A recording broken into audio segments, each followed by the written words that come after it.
Hello and welcome to a webinar about time management and how we can help our learners develop this skill. If you are interested in following along with the presentation, here is the URL bit.ly shortener, bit.ly/TM Nebraska. TM stands for time management. So if you do forget, just remember bit.ly/TM Nebraska. It is case sensitive, and if you type it in exactly, you'll be able to follow along as well. So who am I? My name is Janowski. I am an assistive and inclusive technology consultant. I work out of Reading, Massachusetts. I have my own private practice in the field, and I am passionate about supporting all learners despite their learner variabilities and in the presence of learner variabilities through the use of innovative technology. And I hope that you'll learn some new things today about how we can best support our students who struggle in this area. William Penn once said, "Time is what we want most, but what we use worst." And we oftentimes see that with some of our students.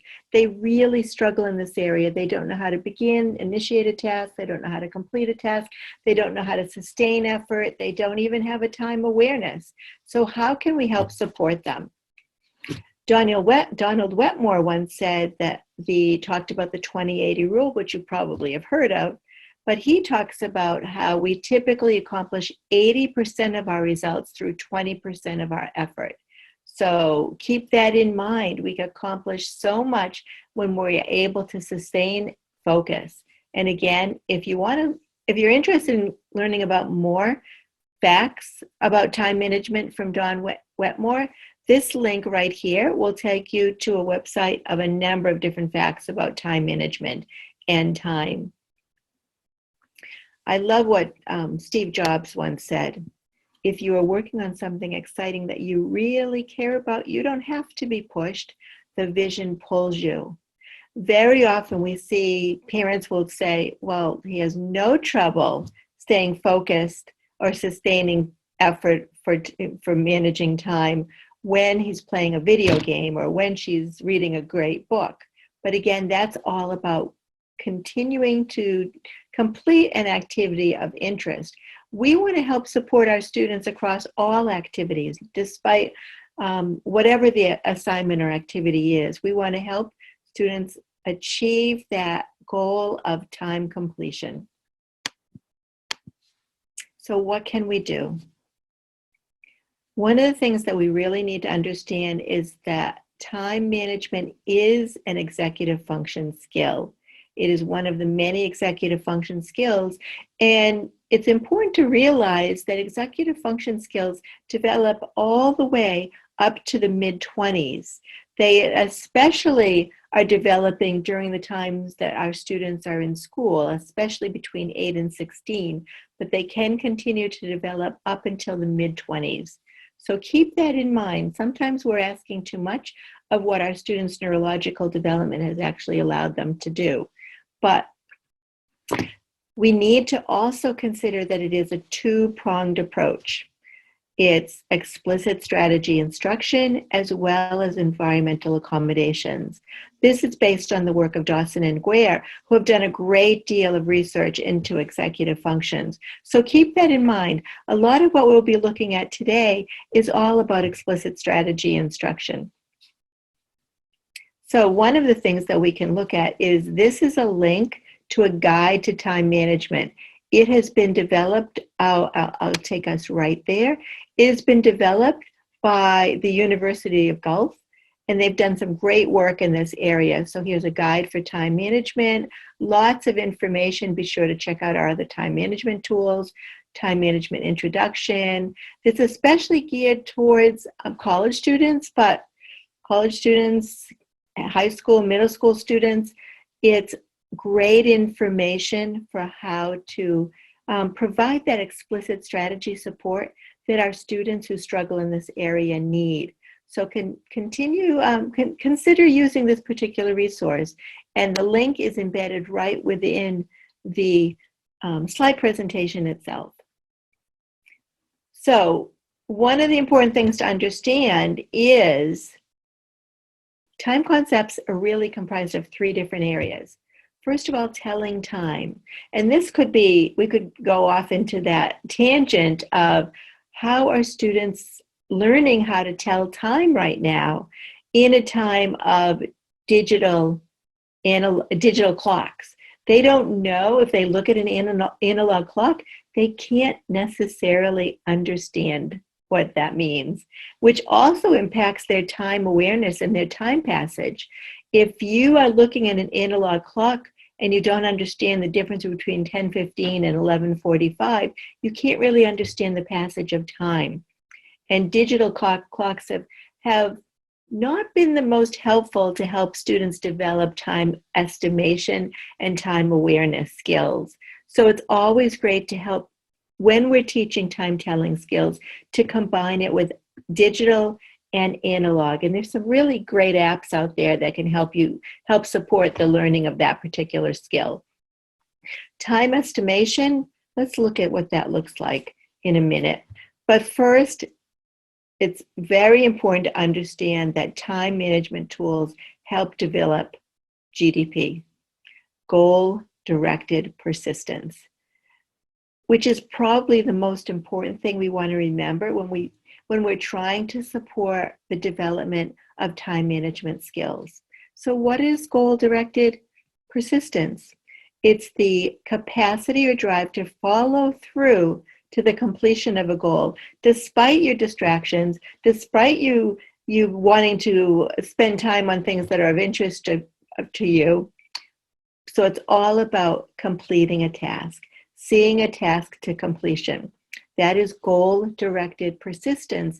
And when we manage our time, that is what we want to do. We want to reach our end goals and sustain effort through the process.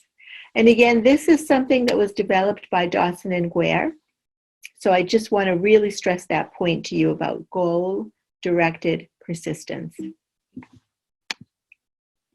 So getting started, when we think about teaching time management and we've taught time telling skills, what we want to help students do is become better managers and better time estimators.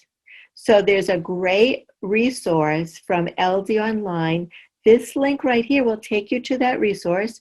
And what it is, it's a time estimation sheet. So let's go to that article itself. It was published by understood.org.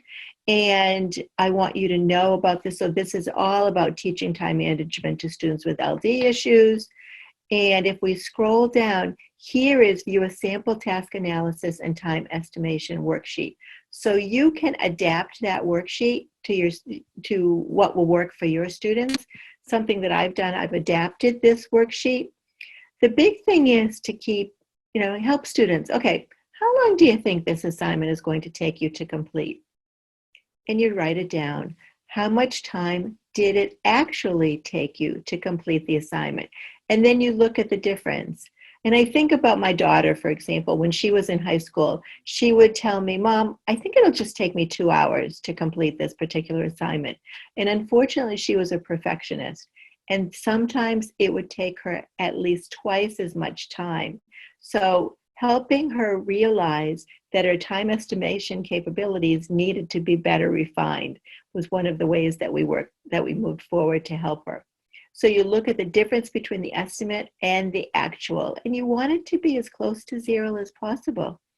So here you can detail the steps if you would like, or you could just really focus in on this top section here. You decide in working with your students, you decide whether you just want to use the estimation and actual and the difference part, or if you want to help the students detail the different steps that are involved in completing that particular assignment. Another strategy is the Pomodoro Technique.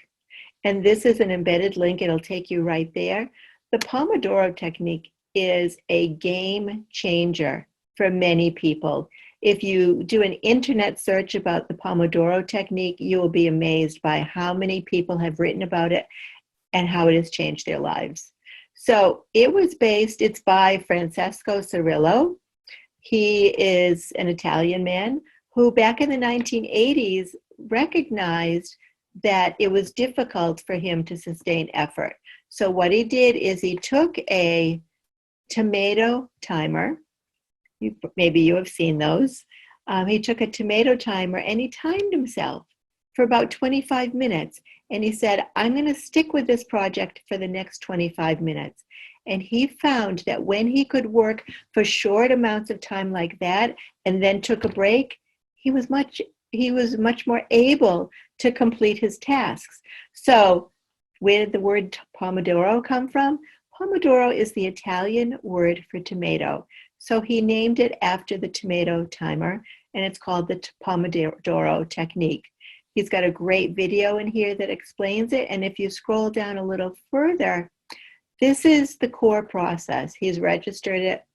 So choose a task, set the Pomodoro, set the timer for 25 minutes, work on the task until the timer rings. When it rings, put a check mark on a piece of paper or on your to-do list or wherever you are tracking this.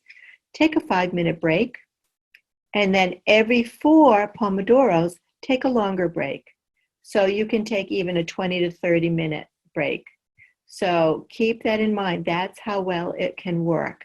So you're thinking of sustaining effort for a shorter amount of time, which for many students can be much more manageable.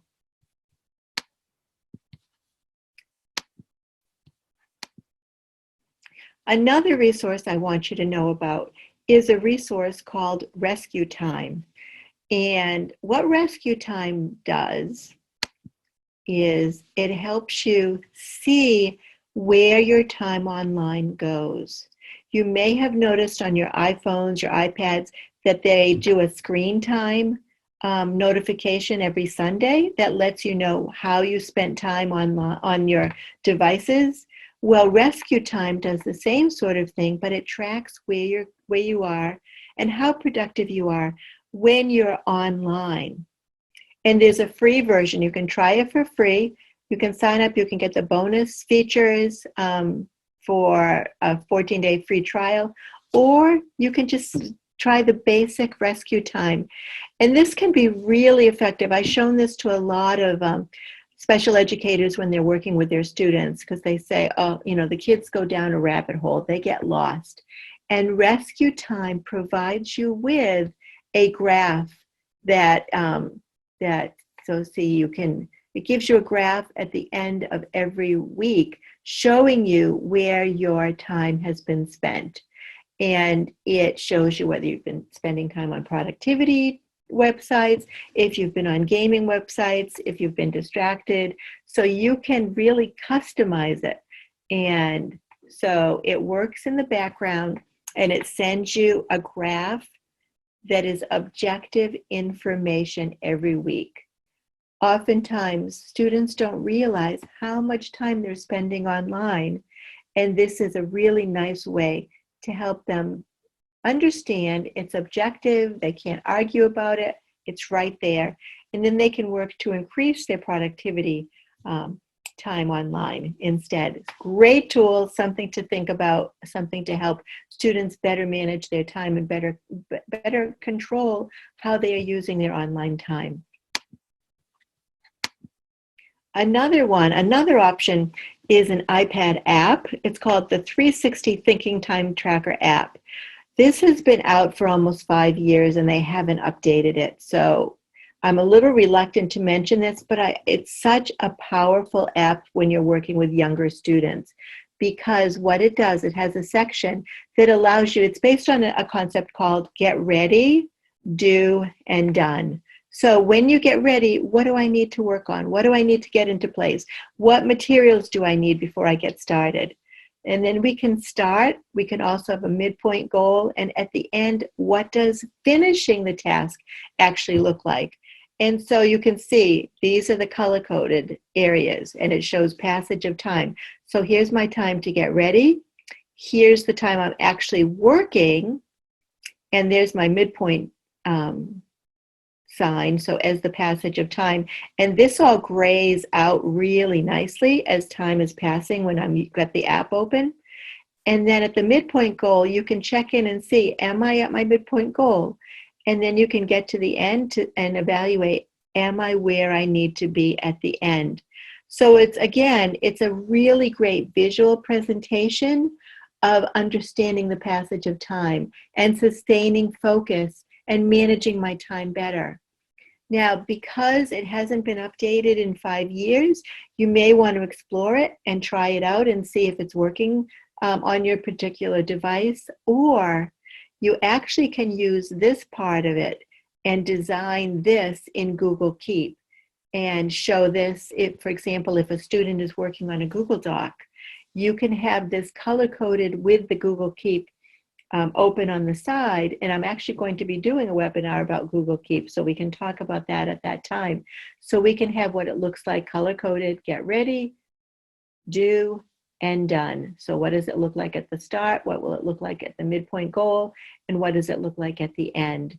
So just a couple of different options for you. So I've teased you with a few resources that you may want to explore, but what I really want you to know about is the Executive Function Toolkit Google site, because you want to develop your own toolkit for productivity for yourself and especially for your students. So this link on the next page takes you to the Resources for Executive Functions page. And so you can click on here or here, and it will take you to a Google site, Resources for Executive Function, a site that I have created.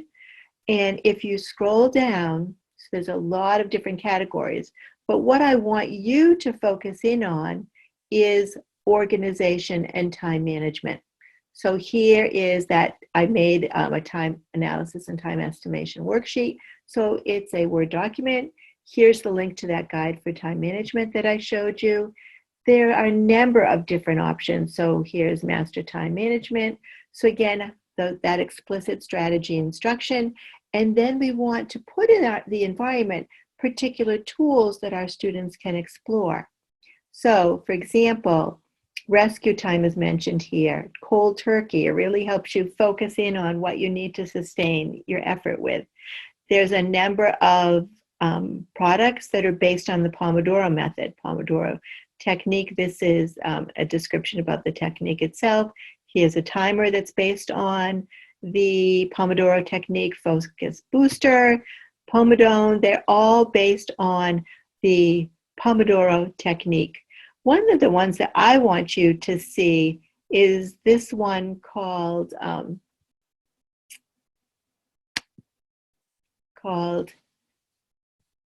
let me close that window. I want you to see about,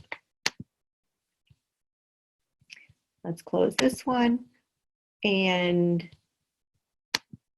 I want you to see about the task timer. It's a Chrome app for time management. And you can install it and you can have it running in the background and you can launch the app. And I actually did set up an activity, and it's showing right now that I set up the goal, create the time management webinar. And it's showing me, I set a goal of 37 minutes. It's showing me how much time I have spent on it, and you can see the passage of time, which is really quite cool. And it shows my progress. So think about how it was running in the background. I launched it. I set it up before we even started the webinar. Think about how you could use something like this when you're working with your students. So this is another way that you can show in the moment how much time a student is spending on a particular task. It's so important to know there are a variety of tools available. So explore a number of these tools. You can, with your students, evaluate which one do you think is going to work the best for you. So there's a number of different options here. Look at how many options there are under that time management and organization category in the executive function Google site. So feel free to explore it. Feel free to set up some ideas with your students, set up a plan, and provide the explicit strategy instruction that they need. So that's an invaluable resource. So I appreciate you're spending time with me. I hope that this is getting you excited about some of the ways that you can help develop your students' executive function skills and especially time management skills. If you do have any questions, please feel free to email me, karen.janowski@gmail.com. And I appreciate your spending time with me this afternoon. And I hope you found this valuable. Thank you for watching this webinar. For more information on the ATP Education Program, please visit our website at atp.nebraska.gov or email us at atp.education@nebraska.gov.